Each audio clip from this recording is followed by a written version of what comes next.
اسمي الحركي سيزر شدادي. اسمي الحقيقي زهير مروان محمد الحسين. من مواليد 2002 1/1. ولدت بالشدادي طبعا. وقت شبيت على الحياة لقيت قدامي داعش. إنه شو داعش يعني. ظلينا تقريبا على الفترة بالشدادي شي شهر بعد ما فات الدواعش، وطلعنا برات الشدادي. ما عجبنا الوضع بصراحة، وسكننا القرى. القرى يعني أحلى وأركز يعني من ناحية المدنية. يعني متعودين كمدني مشان ما نتعرض إلا مسائل قانونية من تجاه داعش الإرهابي يعني. لجأنا إلى القرى يعني مثل اللجاء يعني. سكننا بالقرية، قرية البجدلي أول ما وصلنا هناك يعني. حياتنا كانت مستمرة كعادي يعني، كأسرة عائلة بسيطة متكونة من 4 أشخاص. الوالد طبعا متوفي من 2011 بلبنان، حادث سير، وشايل المسؤولية من صغر سني. أنا عندي أم وأخت ومتزوج، لذلك كنت أشتغل أعمال حرة يعني، خضرة مع خضرة هيك شغلات يعني، بتاع أعيش أهلي. عندي أمي وأختي. فوتوا الرفاقة بشهر. الدواعش ما استحلونا سنتين بس استحلال. ظلين قاعد ببيوت يعني، ملتزمين البيوت الحمد لله، ما طلعنا برات البيت. وقد فاتوا رفاق كانوا ما نعرف انه رفاق انه كويسين وهي درجه. كانوا يعني يشوفون صوره رفاق قدامنا، انه يقتلوا ينهبوا يسرقوا من جميع يعني تشويه سمعه بشكل عام. اول ما فاتوا انا ما انتسب من ادنى 11 واحد من البيت. ولد عمي واحد، وحده يبجه و10 رفقات يبكه من عداي انا. واحد 8 قوات قامشلي و2 قوات حسكه. اول طابر طبعا شكل طابوري راحوا بشكل عام، راحوا على بالوردة. ابن عمي وقد طلع أغلى واحد على قلبي يعني. أنا وحيد الأهلي الحمد لله، هو أغلى واحد علي يعني. كنا رفقات أخوة، مو رفقاء أخوة. انأسر ب 2017 الشهر الثالث. تم أسرته على إيد الدواعش منبج عام 2017 الشهر الثاني. هون أنا حطيت بعين الانتقام، قلت بدي أروح أنتسب. كان بجربنا اسمه واحد خالد رفيقنا يعني كمان، هو أصلا مسيحي، وبارك بجربي. رحت عليه بصفتي إنه جار. شلونك ما شلونك، أهلا وسهلا. قال شو بدك أنت بالضبط، شو بدك؟ قتال؟ قلت له لا أريد قتال جبهات يعني. قال تمام، في هلا بالوردة فايتة 15 يوم مدتها، تفوت معنا؟ قلت إيه أفوت. مباشرة جابنا على المساكن بالمية. المساكن اسمها هاي شارع المية، معروف بشكل عام. بعام 2017 الشهر الثالث هون صار انتسابي. بسبب انتسابي إلى الرفاق، إنه شلون ابن عمي انأسر يعني، شلون بدي أروح أجيبه كهدف، شلون إنه حقد. وأول حتين سووا بينا الدواعش يعني حقد، صار شيء بالزايد عليهم يعني. جلدوا عمي قدامي، وشيء صار قدامي شيء مو طبيعي. مرة قصوا قدامنا كثير عالم وبريئان العالم يعني. لذلك قررت الانتساب مع الرفاق. انتسبت عام 2017 الشهر الثالث.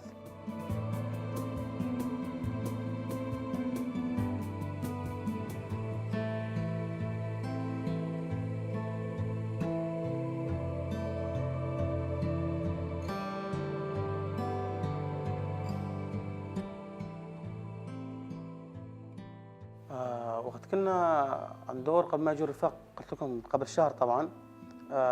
صار باغتيالات من قبل الدواعش يعني. كان بعساكر النظام، كان مشينا من أسرة 8 عساكر نظام يعني. يشوفون يا حرام شلون يعني، هذا عسكري إجباري ياخذينه يعني غصبا عنه. شفنا شلون قصوا رؤوسهم قدام الأطفال، قدام النساء يعني. عم يخلوا العالم رعب، قصوا العالم قدامهم هيك يعني. صار رعب بين الأطفال يعني. يعني بواحد من النساء وكمان أطفال يعني صفرنوا بالأرض، شلناهم بإيدنا راح نسعفناهم يعني. لدرجة عنف وان أو فنوان يعني.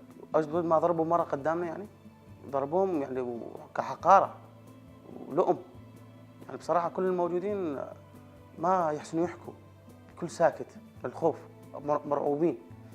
لذلك رحنا كل واحد فض على بيته من كثر القهر بصراحة يعني. رحت أفكر بهالموضوع، أنا ليش عم يسووا بالعالم هيك؟ هذا حرام يعني، مثلنا مثله بشر يعني، كيف يعملوا به هيك؟ بعد فترة من الزمان يعني، ما بيحط 4 5 أيام ما فيها، جايبين شاب كمان صغير من المدنية. على الحاج الزوري تبع الشدادي صار مشكلة صغيرة بين العسكري وبين واحد يلفق له تهمة مباشرة أنه كفر، مباشرة راح قصوه قصاص يعني بصراحة شيء مقزز بشكل مرعب يعني. وكنا صغار يعني يحطون قلبنا الرعب يعني. وقت دخول الرفاق علينا والله ما استرجينا حتى نقرب على الرفاق، لحتى اجت رفقات بنات يبجه، واحدة من الرفقات اسمها شغالة سارة. تعرفت عليها من قبل الرفاق طبعا، قالت انا اسمي سارة، لا تخافوا احنا قوات جايين نحميكم نخلص الارهاب منكم. طلعت هيك انا انه وين وين كنا وين صرنا يعني. الحمد لله خلصنا من ما صدقنا بصراحه يعني. وقت فاتوا علينا الرفاق قالوا ما تقتلونا، لا تقصونا مثل الدواعش او شيء يعني. بصراحه شيء مرعب، شيء من طفل صغرنا يعني حطوا هالشيء براسنا.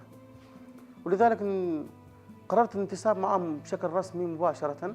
انتسبت عن طريق خالد، هو مسيحي. خالد صار يعرفني على الرفاق يعني، هذا رفيق، هذا فلان، هذا فلان، اسم فلان اسم فلان. قلت له تمام. انتسبت إلى البروردة بعام 2017 الشهر الثالث. تمت بعد بالبرد 15 يوم تم فرزي إلى أكاديمية، بنفس الأكاديمية اللي أنا سويت دورة بها لمدة 5 أشهر طبعا، بس عسكريا طبعا، عسكريا ما في اندولوجيا أول شيء ولا فكريا بشكل عام. كانت بس عسكرية، كيف تطبيق السلاح، كيف تفك السلاح، أسامي السلاح، كيف تعامل السلاح، كيف تمويه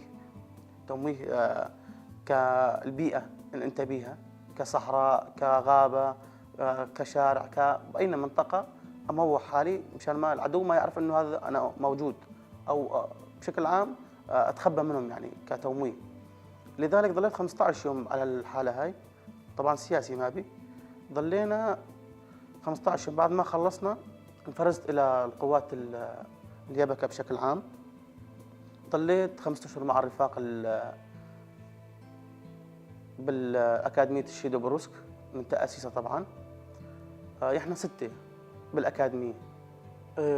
وقت انضمينا إلى بالوردة تعرفت هناك إلى رفقات كمان أكثر. كانت تقرباتي إلى عيسى ووارشين من الرقة، تعرفت عليهم، هم طابور كامل من الرقة.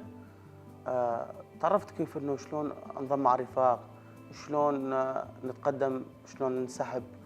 طبعا كلها كوميسيونيه ينطونا اياها. الكوميسيون اسمه احمد الجوعاني، كان ينطينا اكثر شيء احمد الجوعاني.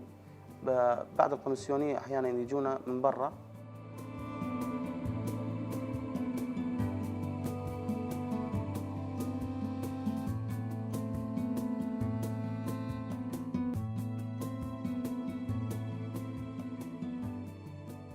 كان يجينا الكوميسيون يعني ينطينا درس، يعلمنا كيف شلون نروح رفاقيه، كمان شلون نروح المجموعه كأب الروحي كالعامه يعني، شلون تعاملنا مع بعض يعني. بعض الأحيان كنا نجتمع سوا كلياتنا كدائرة بشكل عام. لذلك كملت بالوردة، خلصنا بالوردتنا، انتقلنا إلى المدربية، صرت مدرب عسكري أنا. اللي تعلمته بدورتي كروح رفاقية ولا كروح الجماعة ولا كأب الجماعة، أضم الرفاق إيش قد ما قدرت. آخر شيء صرت أنا أدرب الرفاق كطوران عسكري. الطوران العسكري معروف طبعا عند الرفاق، بس نعطيهم ترجيع ذاكري لرفاقنا. دربت تقريبا أكثر من 10 دورات تدريبية 15 يوم مدتها. الرفاق تعرفنا عليهم من جميع الطوائف طبعا، يجينا مسيحي، يجينا درزي، يجينا عاشوري، يجينا كردي، يجينا عربي، من جميع الطوائف بشكل عام. هون بلشنا نتعرف على الرفاق يعني، شلون نتقرب عليهم، نشوف نفسيتهم متحطمة، الموالى نفس بالدورة، الأخذ عنا فكرة غلط، نجيبه نناقش معاه كنقاش رفاق، نقول له لا تخاف، هون في عنا روح رفاقية، هون في رفاق يعني كويسين، مو مثل ما أجلنا أخذنا من الدواعش فكرتنا حاطينه براسنا.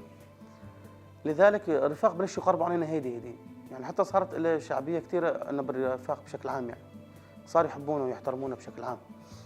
إنه شلون رفاق هذا يكون نفسيته تعبانة، هذا يكون يعني إنه بشكل عام مشتاق لأهله أو شغلة مشتاق لهم أو شيء، ويتقدم إليه إنه شلون هيك، هاي الرفاق كمان أهلك، أكثر شيء تضل مع رفاقك مو مع أهلك.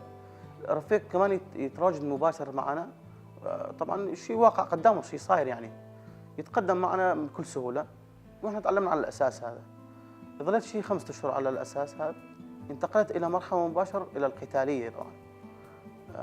طلبت دوزلمة بشكل نظامي إلى طابور، وبلشنا نعود حملاتنا. أول حملة اللي كانت هي بالرقة بشارع الصناعة طبعا صارت.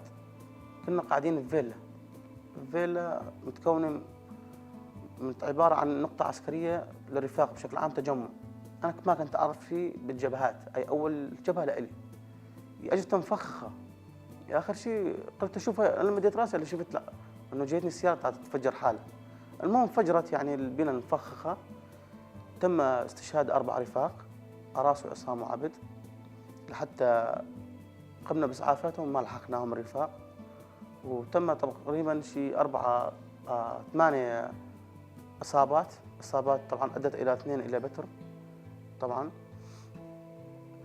وتمت العلاج مباشرة للرفاق، مباشر شلناهم. احنا رجعنا إلى مواقعنا القديمة، فتنا صادريات بشكل عام معروفة. تقدمنا احنا جروب 6، من 6 متكونين. قعدنا بناية، البناية عبارة عن رعب طبعا، ظلام، دمار، شيء صوت قدامش ما بي غير الصوت، الطلق والانفجارات والصراع يعني اللي قدامنا. أول حملة كان عندي خوف منها، يعني إنه شلون هاي هيك، يعني وين أنا جاي؟ لشو جاي أنا؟ لأي سبب؟ حطيت ببالي إنه رجعت ذاكرتي مباشرة إلى دور الدواعش. قلت لك يعني من قبل ذكرت إنه شلون صار قدامي هالصراعات والقصاص، وهي زاد انتقامي أكثر، صار ينطيني دافع إنه أتقدم لقدام.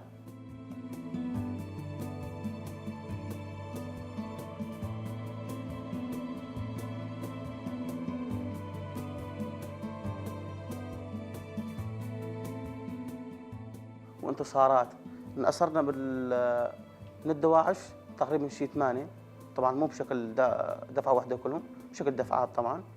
تم التعامل معهم كرفيق أكثر، ما بي لا قتل لا ضرب لا أبدا. كيف ما حد ضرب، كيف ما حد ضربهم، كل روح رفاقية قلنا لهم أنتم لا تخافوا، يعني صرتوا عندنا أمان، مو مثل عندكم أنتم. وقت تأسرناهم هذول الدواعش يعني 3 منهم قال إحنا مستسلمين مباشرة.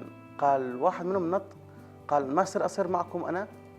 قلنا له شو جيت أنت جيت تخدعنا ولا شو؟ قال لا بجد، يعني إنه لا ضربتونا لا كف، لا حكيتوا معنا، لا كل مرة تقصوا وتذبحوا هاي أنتوا نهبتوا. قلنا لا إحنا فكرة واسطتك غلط عنا. قال تمام، جيبون إلى القيادة إلى وراء نقطة عسكرية. هاي طبعا صار التواصل معنا بشكل مباشر، مشان لوجستيك، مشان قبضاتنا، مشان شحن، مشان أكل، مشان شرب، غيره وغيراته. رحنا جبناهم عند الرفاق، انه يقولوا شو بدكم انتم. طبعا احنا هون رحنا ما ظلنا احنا شغل، مهمتنا خلصناها. بعد شي نهارين واحد منهم انفرز لعندي، انا كنت قومتان جروب، انفرز لعندي. بصراحه تفاجأت، شيء القناص طبعا هو صار هو يقتل الدواعش اكثر منا بصراحه، واسر كمان منهم 2 كمان اسر. بلش هون نتعارف على بعض. وصار اسمه عيسى هو الشاب الرفيق، صار يعني معنا اسمه الشاب عيسى، وكمان استشهد معنا كمان، صار هذا شهيد هو. وسمى على اسمه فوجي بشكل عام، طابور. وقت انتقلنا إلى فاس سمينا على اسمه. قال واحد من رفاقنا اقترح اقتراح، قال ليش ما تسمي الرفيق الشهيد عيسى، ليش ما نسمي الفوج على اسمه؟ يعني قيادتنا قال بكيفكم على راحتكم، هذا فوجكم انتم اسستوه، يعني بكيفكم شو بدكم تسموه سموه. سمينا الشهيد عيسى ساعتها. قلنا له ايه تمام، لحد الان موجود الشهيد عيسى، الدقيقة هاي موجود. من هون نزلنا إلى الحملات طبعا بعد ما استشهد الرفيق، بعد هجوم طبعا عنيف. ورجعنا إلى بيوتنا وخلصنا مهمتنا. صار عندنا مهمة ثانية طبعا، طلعنا إلى صحراء الصور. صحراء الصور هاي بشكل عام معروفة. هناك حملة ماشية الحمد لله، ما صار عندي بجروبي الحمد لله أخطاء، وخلصنا مهمتنا الآن ورجعنا. يعني ما بي بشكل مختصر كله طبعا، ما فيش حملة كويسة وما في لا قتال ولا شيء. هاي حملتنا صحراء الصور. انتقلنا إلى حملة مباشرة بعدها اسمها حملة الصوامع. هاي الصوامع صارت بها يعني أكبر قتال هنيك صار يعني عندنا. رحنا تقريبا شي 4 شهداء كمان هنيك بالضبط، وتقريبا شي مصابين مقطع أجرهم طبعا راح بالألغام، لسه برفاق عساهون معنا يعني موجودين مع بلبند الشدادي برفاق موجودين يعني. وعندنا استشهاد قلت لك 4. الحملة ذيك يعني شيء غريب، صحراء بمركز بعيد عنا تقريبا شيء من هون شيء تبع شيء 5 كيلومتر صحراء. طبعا هي بمسافة صغيرة صحراء، بس كنا بينا نقطة هنيك بانزيرة جت عليهم مباشرة، دوس الرفاق بالبانزيرة دوس. يعني شفنا هيك طلع عقلنا يعني شلون يتعاملوا هيك يعني معانا، يعني شلون نعاملهم شلون هم يعاملون هيك. طبعا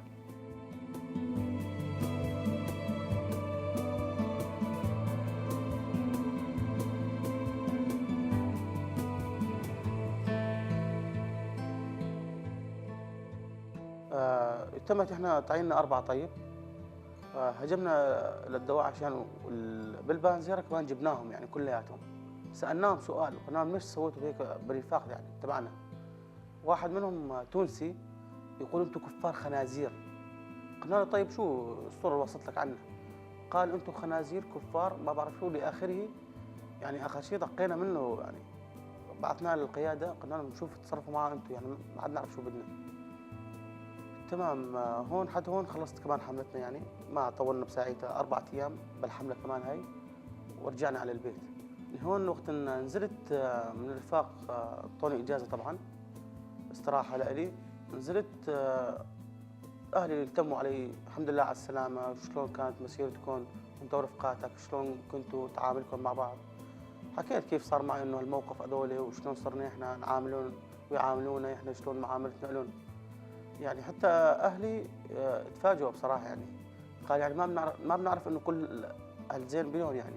حتى من ضمنهم كان برفاق يبجة باركين معي كانوا مدنيين راحوا انتسبوا لي يعني معانا يعني. يجوز يعني الرفاق أكثر من القعدات هيك يروحوا ينتسبوا، يشوفوا كيف التعامل مع الرفاق يروحوا ينتسبوا مباشرة. خلصت هون استراحتي طلعت إلى حملة دشيشة، تحولت إلى مباشرة حملات دشيشة. ضلينا هناك 18 يوم، أطول حملة طولناها بالدشيشة.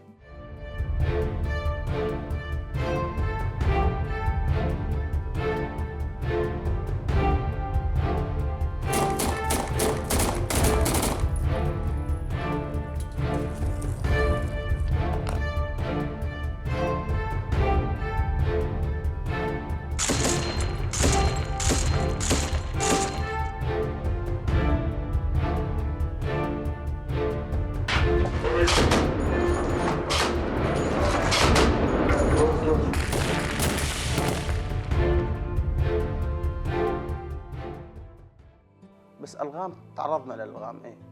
كانت جروبي يعني متكون من 12 رفيق يبجة حماية المرأة بشكل عام يعني. كانوا هن 6 معنا يعني، ينطونا موران والله أكثر من الرفاق بصراحة يعني. إنه شلون شجاعتهم شلون شيتهم أكثر من رفاقنا يعني بصراحة. أنا الموران كله أخذوا من عند رفاقة البنات اليبجة يعني بصراحة. هناك تعاملون كويس معنا، مثلا بدنا نسوي شيء لا إحنا نسويه عنك أو شيء لا تسوي أنت لحالك، إحنا نجي نتعاون سوية يعني. قولاتنا إحنا العرب نتعاون سوا أنا وياك.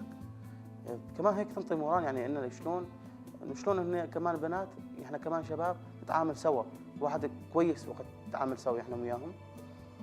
كانت أمور المشي كمان هناك جيدة كمان.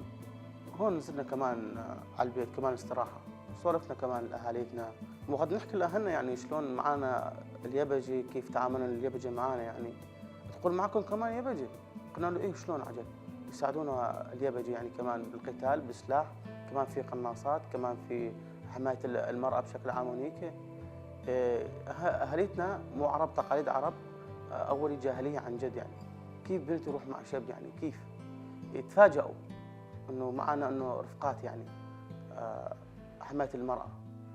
صاروا هون أهلنا يتعمقوا أكثر بهالموضوع، وقت أجي يسألوني أكثر كيف مسيرتك مع رفقاتك، مين كان معك من الرفقات، شو سويتوا بالرفقات انتم. شلون بي عليكم هجوم، ما عليكم هجوم، جيتوا بخير وسلامة الحمد لله. نصير نسولف لهم يعني كيف صار معنا الشيء هذا وكيف تعاملنا مع الرفاق. كمان تحولت إلى أبو حمام، حملة أبو حمام. هنيك صارت عندنا معاناة طبعا مع قناص. استشهد عندنا هنيك رفيق، طبعا رفيق استشهد. القناص ساط علينا بيناتنا بعرازية، مسافة عرازية شي 2 كيلومتر. ساط علينا احنا ما نحسن نسطي عليه، هو قناص، احنا بواريد كلاشينكوفات يعني. ما نحسن نتحرك، بنوب ما نحسن نتحرك من نقطتنا، يعني ظلينا محاصرين شي 3 أيام. يعني حتى السيارات من رفقاتنا تيجيبوا لنا دعم يعني ما في، كلوجستيك كدخان كبطاريات مشان القبضة، ما في دعم عندنا بنوب. لذلك قرر الرفاق انه يهجموا بالليل، يكونوا بالليل تا ما حد يشوف بقناص. هون الحمد لله كمان امورنا بعد هالمشكله هاي صارت علينا، بس القناصه هي كانت اعاقتنا، كمان ما في مشاكل عندنا. برفاق بعد رفاق يعني يتقدموا وينسحبوا بنفس الوقت، خايفين يعني عندهم رد فعل. اجوا احنا نقطه تجمع، كنا ناقشنا معاهم قلنا ليش يعني هيك؟ قال عندنا خوف انه من هالشيء هذا، يعني لا يهجموا علينا بالليل يقصوا روسنا او شغله، لان قبل صارت هالمشاكل هذول طبعا على النت صارت المشاكل هاي. ورفاق يعني مجرد حرب اعلاميه خافوا منها يعني بصراحه. هديناهم، وحتى صرنا نذكر لهم شلون صرنا حتى صرنا هيك يعني، وشلون كنا حتى عانينا من هذول، شلون ظلمونا اولي يعني. حتى استمرينا بهالشيء هذا، وصار عندهم مورال يعني عالي بصراحه يعني الرفقاء، ومشينا يعني معاهم يعني. وصلنا حمله ابو حمام، خلصنا من حمله ابو حمام احنا. الرفاق قالوا هون انتم خالصين يعطيكم العافيه، انزلوا على البيت. هون كمان انطونا استراحه الرفاق. هون طبعا جروبنا يعني بشكل من 6 ولد عم ولد عمام. الرفاق قال خليكم مع بعض ما في مشكله. استراحينا تقريبا شي اسبوع، استراحينا بالبيت. رجعنا انتسبنا الى الحمله. هون وصلنا غرانيج، حمله غرانيج. حمله غرانيج صار بيها يعني مفخخات كثيره، طقت علي 3 مفخخات بنفس النقطه. ابن عمي تصاوب من ضمن المجموعه اللي كنا فيها احنا، نحن طابق ثالث طبعا. ابن عمي نزل يجيب لنا لوجستيك، هو معاه رفيق النوب كمان.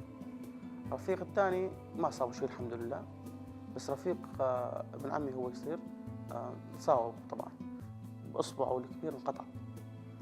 رحنا سعفناه وتمت علاجته الحمد لله، وديناه على البيت، ونحن ضلينا مقاومين. جابوا لنا رفيق كمان جديد علينا حتى انتسب علينا من الحسكه كمان. كنا نتعرف على الرفيق، وما منين انت بتعرف انه السنه وهيك، كنا نتعرف على بعضنا. قال من حسكه وهيك يعني لاخره. صار عندنا هون يعني شلون صار وجهه مغربيه هيك يعني. اجتنا النوم مفخخه بنفس الوقت، طقت علينا هاي العصريات. المغربيات اجتنا نوحة النوب كمان. الرفاق عطبوها قناصه، عطبت الدواليب وقفت. تحمدنا ربنا انه ما فجرت عندنا. الرفاق عاد بعثوا له صاروخ طياره صغيره فجروها خالص بارضها، ما اذت حدا الحمد لله. الساعه 5 الصبح بنفس الليله، يعني بنفس النهار تحسن تقولي 3 مفخخات جوات علينا. المفخخه الثالثه ما اذت حدا، بس راح لنا خسائر يعني. راحت لنا شي 8 سيارات من السلاح الثقيل، وبلشت تطق البواريد. مو في عندنا طلق ذخيره، فجروها كلها يعني يعطبونا مكاننا. بس الحمد لله احنا استمرينا، وحتى بانفجارها هالمفخخه بالضبط طلع بيها اصدار من عند الدواعش. تفرجنا على الاصدار احنا على اساس يحطموا نفسيتنا، بس ما قدروا يعني الحمد لله. وتم الهجوم الى الدواعش يعني الحمد لله، وخلصنا مهمتنا احنا لاخره. طبعا شاركت عده حملات طبعا مع رفاق، وتعلمت كثير شغلات منهم بصراحه يعني، وشلون نتعامل مع بعضنا. صار عندي يعني معلومات اكثر بصراحه يعني، حتى ما وصلنا عمليه اخر الحاسمه الباغوز. الباغوز يعني عباره عن فيلم رعب لحاله طبعا. محل ما نفوت كله جثث مركده يعني بصراحه شيء مرعب. فتنا لحتى ما تحاصرت يعني من 6 ساعات الى 8 ساعات تحاصرت ضمن اصابتي طبعا مصاب. معاي 11 واحد وانا ال 12 القومتين طبعا بادارتي. فتنا على الباغوز يعني شيء مرعب قلت لك يعني من اول شيء. جثث ملقحه، اطفال ملقحه، يعني عم يقتلوا بمدنيه، عم يقتلون حاطين لهم درع برشري يعني الدواعش. صرنا نشيل بالجثث وحطيناهم نحن كمان دفناهم مدفن قبر جماعي طبعا. حتى ما تحاصرت يعني ظليت اصابتي من ساعه، من 6 ساعات الى 8 ساعات ظليت مصاب طبعا مقاومين مع الرفاق. اثر قنبله يدويه، صار عندي استشهاد 3 طبعا مع الرفاق من ضمن الرفاق. الحمد لله اجت مؤازرة علينا، آزرونا الرفاق طلعونا، ما في الحمد لله كل شيء، ما بغير انا مصاب طبعا، والباقي كل الرفاق كلهم ممتاز جدا، الا 3 استشهاد رفاق كانوا نص القنبله. قد استشهدوا 3 رفاق كمان، انا راحت كمان عيني يعني اثار القنبله، كنا بغرفه واحده يعني متجمعين مقاومين يعني من نفس الغرفه. وقت لقوا القنبله ما كنا منتبهين عليها بصراحه يعني، وقت طقت يعني تفاجأنا. انا راحت عيني و3 استشهاد قدامي رفاق يعني. وقت صرت هيك قدامي 3 استشهاد صار عندي انفعال يعني، ما كنت حاسب حالي بصراحه. صرت عندنا بمبات، صرنا نلقاها كمان عليهم بمبات تاي ينهزموا عنا نطلع رفاقنا يعني يستشهدوا يعني، لحتى ما اجوا الرفاق وطلعونا وازرونا. وتمت مؤازرتي من قبل الرفاق يعني. وقت اجوا الرفاق علينا ما صدقنا على الله انه شلون اجونا الرفاق يعني، ما كنا متوقعين انه بهالسرعه يوصلوا الرفاق بصراحه يعني. اجونا تقريبا شي 30 رفيق ازرونا الحمد لله، شالونا رفاق. واحد من الرفاق اللي اجى شاني انا طبعا خاص نص، هسه هو غازي كمان معي، رايح ايده واجره طبعا، هو بعد يتصاوب.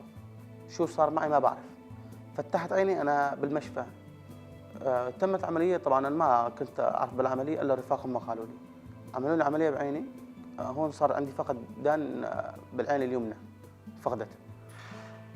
وكانت رد فعلي طبيعي وقت راحت عيني، عادي يعني ما فيش. ومن ناحيه الاصابه يعني انه فخور بها جدا يعني بصراحه يعني حتى بالبيت يسالوني يقولوا لي كيف اول ما صوبت وهاي، يقول لهم ولك انه في شيء بالعكس طبيعي. يقولوا لي ما حطمت نفسيتك ماشي، يقولون لا بالعكس يعني. حتى ببعض ناس متفاجئين مني برده فعل يعني بصراحه. تمت علاجي الحمد لله من طريق المشفى الى الشام، عمليه اسعافيه مباشره. اخذوني رحت ركبت قرنيه وجيت على المشفى الساري طبعا من قبل دار الجرحى تبع الحسكه. وقد جيت انتسبت الى بيت الكازيه، صرت انا هون كازي مع الرفاق يعني. وكمان من قبل الرفاق الكازيين طلعت على الشام معالجه الحمد لله كويسه، ما كان عندي عمليات، كان عندي تركيب قرنيه عند الدكاتره بس فقط لا غير. الحمد لله هسه هذا وضعي الحمد لله وجيد جدا يعني. والله الاصابه كشرف الي يعني بصراحه يعني جدا. واصابتي يعني مو تعاقني بالحياه، بالعكس خلتني دافع الى هدف الي بالحياه انه حقه يعني بصراحه، وفخور بها جدا يعني مو شوي يعني. حتى ببعض الناس يقولوا لي البس نظارات، اقول لهم عايش البس نظارات، يقولوا مشان عينك يعني انه هيك، اقول لهم لا بالعكس. ببعض الناس حتى ما يطلعوا برات البيت، انا بالعكس اروح اجتمع مع رفاقنا احيانا بربع يعني بالمدنيه، اطلع معاهم اسهر معاهم ولا كانه بشيء، وما اخجل منها ابدا. وبعض الاحيان اشوف رفاقنا يعني شلون يمشوا، شلون انه هذا على طرف، هذا اللي ايده مقطوعه لا تاخذين بالكلمه، هذا الراحه ايده، هذا الراحه اجره، يعني بشيء ينطيك مورال يعني دفع لقدام.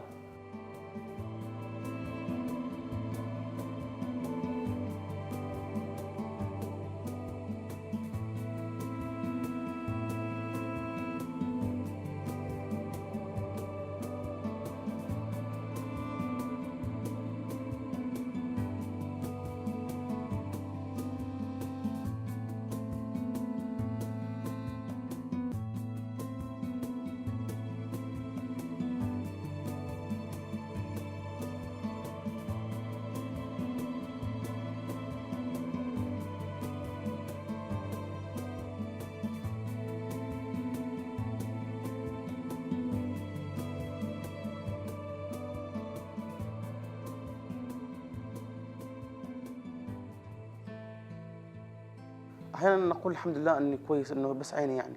في بعض الرفاق ما يحسنوا يقوموا، اقول له يعني شلون وضعك هيك، انت ان شاء الله كويس، اساعدهم يعني المساعده كويسه. عندنا مفروزين اطراف 2 رايحات، احسن من شغل الساق سليم يعني، احسن من المدنيه بصراحه، وبنفتخر فيهم يعني جدا يعني. من ناحيه الرفاق يعني تعاملنا مع بعض يعني كعادي يعني، ما حد يطلع على الثاني كناقص يعني. الا يعني الفلج إحنا نروح نساعده كأخلاقيًا يعني كإنسانيًا، نروح نساعده يعني كرفيقنا أول شغلة، وكإنسانيًا ثاني شغلة يعني من الاتجاهات كلها يعني. وبالعكس ما نشوف حالنا ناقصين إحنا بالعكس، نشوف حالنا نفتخر بحالنا يعني بصراحة، إنه تصاوبنا كرمال هالشعب يعني. أول شغلة إحنا من الشعب أول شغلة، كرمال أهاليتنا، كرمال نحمي يعني أرضنا وعرضنا من هالشي هذا، ونتقدم يعني لقدام بصراحة يعني ما نظل بالجاهلية. والحمد لله يعني التعامل مع الرفاق كتير منيح، ومطلوب أحيانًا ينطلب منا دورات بالوردات يعني، نطلع إلى بالوردات إلى الرقة. هون عندنا كمان بالأكاديمية عندنا هون مثل الأكاديميات بنقطة عسكرية كمان ناخذ دروس، بس كاي إحنا نعطي دروس لأن ما حد ينطينا كوميسيوني ما في. أكاديمية الشيخ دشتي دورتين سياسية، كنت بصراحة نظرتي إلى الرفاق إنه بس عسكريًا يعني مو كأيديولوجيًا. وقت رحت أول دورة يعني ما استوعبت زيادة سياسيًا، أول دورة إلي كمان سياسيًا. من فترة تخرجت من الدورة 2024 شهر العاشر تخرجت منها. كمان اختلف النوع شوي عندي كثير يعني شغلات تغيرت يعني. صرت أطالب بالرفاق كمان بالفرز، كنت أول أتهزم من الفرز. هلا لا بدي فرزي أثبت وجودي، أحترم إصابتي أول شغلة، وما تروح إصابتي هدر يعني، وبدي أقاوم لآخر نفس في حياتي يعني. مقولتي الأخيرة يعني أقول كل شي واحد رفيق مصاب يعني لا يقطع الأمل، يظل متقدم بحلمه، ولا يخلي أي إعاقة بالموضوع من ما كان يكون إيش من كان يكون يتقدم إلى حلمه يعني لا يوقف بحياته، والحياة مستمرة طبعًا. وأقول كلمتي الأخيرة للقائد يعني إن شاء الله نشوفه بيناتنا عن قريب إن شاء الله، ويخلص من الاحتلال التركي هلا حاليًا موجود العزلة عليه لأن شافوه على صح يعني حبسوا حريته للقائد كجسديًا مو كفكريًا طبعًا.